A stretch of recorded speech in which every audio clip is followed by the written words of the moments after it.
ભાભર નગરપાલિકાની સામાન્ય ચૂંટણીમાં 24 સીટો ભારતીય જનતા પાર્ટીની આવતા વિજય ઉત્સવ જોવા મળ્યો। કોંગ્રેસ પાર્ટીનું ખાતું ન ખુલતા કભી ખુશી તો કહી ગમ જેવો માહોલ સર્જાયો। આજરોજ ભાભર મુકામે નગરપાલિકાની વોર્ડ ગણતરી મામલતદાર કચેરી ખાતે યોજાઈ હતી, જેમાં 24 સીટો પર ભારતીય જનતા પાર્ટીનો ભવ્ય વિજય થયો હતો।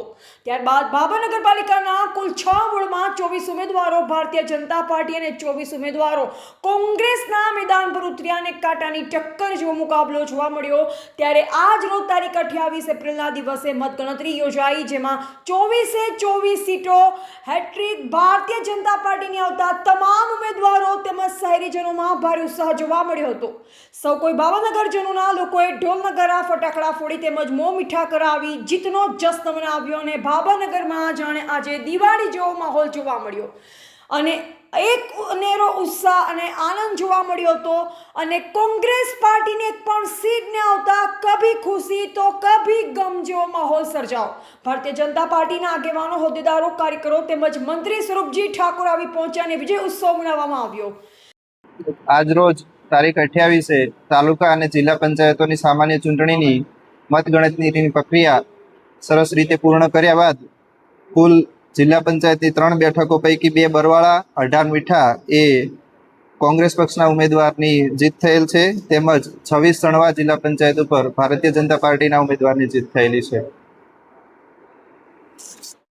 નમસ્કાર, હું જિગ્નેશ જાની, મામલતદાર ભાભર તાલુકા પંચાયતની સામાન્ય ચૂંટણીની આજે મતગણતરીની કામગીરી ભાભર મોડેલ સ્કૂલ ખાતે સવારે 9 કલાકથી હાથ ધરવામાં આવેલ, જેમાં તાલુકા પંચાયતની કુલ 18 બેઠકો પૈકી 10 બેઠકો ઉપર ભારતીય જનતા પાર્ટીના ઉમેદવાર વિજેતા બનેલ છે। 7 બેઠકો ઉપર ભારતીય રાષ્ટ્રીય કોંગ્રેસના ઉમેદવાર વિજેતા બનેલ છે અને 1 બેઠક ઉપર અપક્ષ ઉમેદવાર એ વિજેતા બનેલ છે। શાંતિપૂર્વક આ મતગણતરીની કામગીરી પૂર્ણ થયેલ છે।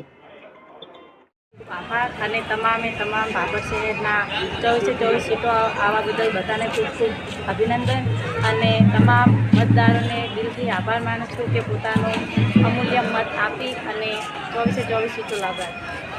અને હવે જે પણ વિકાસના કાર્યો બાકી છે તે બધા કાર્યો કરવા અમે અમારાથી જે પણ થઈ શકશે તે બધું કરશું અને લોકો સાથે ન્યાય કરશું અને સારા એવા વિકાસના કાર્યો કરશું અને શિક્ષણ તરફ વોર્ડની અંદર 24 સીટો આવી છે, તો શું કહેશો?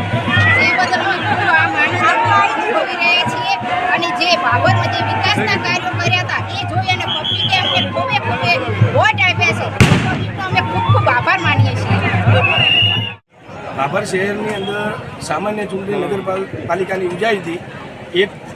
એકથી મોડી અને 2 અને 3નું રિઝલ્ટ આવ્યું। વોર્ડ નંબર 3 ના વિજેતા જસુબેન શાંતિજી ધુમાદરા આવી જશે પ્રમાણપત્ર લેવા માટે। પાર્ટીના પ્રમુખ પ્રવીણસિંહ, વોર્ડ નંબર 3 ના વિજેતા ઉમેદવાર કનકકુમાર રજુભા રાઠોડ અહીં પ્રમાણપત્ર લેવા માટે અહીં આવી જશે એવું મને આત્માને વિશ્વાસ છે। અને આ અમને પરિણામ શેના કારણે મળ્યું છે કે બનાસકાંઠાના સંસદ સભ્ય ભાભર શહેરની અંદર એક ઈંટ નથી મૂકી, એના કારણે અમને રિઝલ્ટ મળ્યું છે। અમારા 24 ઉમેદવારને અભિનંદન પહેલાં તો આલું છું કે ભાજપની સામે આટલી મજબૂતીથી લડ્યા એ બદલ ખૂબ 24 ઉમેદવારને ધન્યવાદ દઉં છું। ત્યારે તો વહીવટી તંત્રને પરમ સાહેબથી કરીને પીઆઈથી કરીને ભાભર પોલીસનો પણ ખૂબ આભાર માનું છું કે બધી રીતે અમને સહયોગ આપ્યો છે, પણ પોલીસને અભિનંદન, પરમ સાહેબને અભિનંદન, આખા ભાભરની જનતાને 14,180 મતદારોને પણ હું અભિનંદન આપું છું કે અમને આટલો મત આપ્યા, એ બદલ ખૂબ અભિનંદન પાઠવું છું। આ તો નસીબની વસ્તુ છે, જે જનાર્દન મળ્યો એ પણ અમે ક્યાં ટોંકા પડ્યા છે 5 વર્ષ સુધી અમે નિર્ણય લઈને આગળ વધશું। પ્રજાપતિ, પ્રાંત અધિકારી સુઈગામ અને ચૂંટણી અધિકારી ભાભર નગરપાલિકાના 6 વોર્ડ માટે 15 મતદાન મથકો ઉપર જે ઉમેદવારી નોંધાઈ હતી એવા 51 ઉમેદવારોનું આજે પરિણામ જાહેર થયું છે। એ 51 ઉમેદવારો પૈકી જે 24 ભારતીય જનતા પાર્ટીના ઉમેદવારો છે એ વિજેતા જાહેર થયા છે। ઓકે।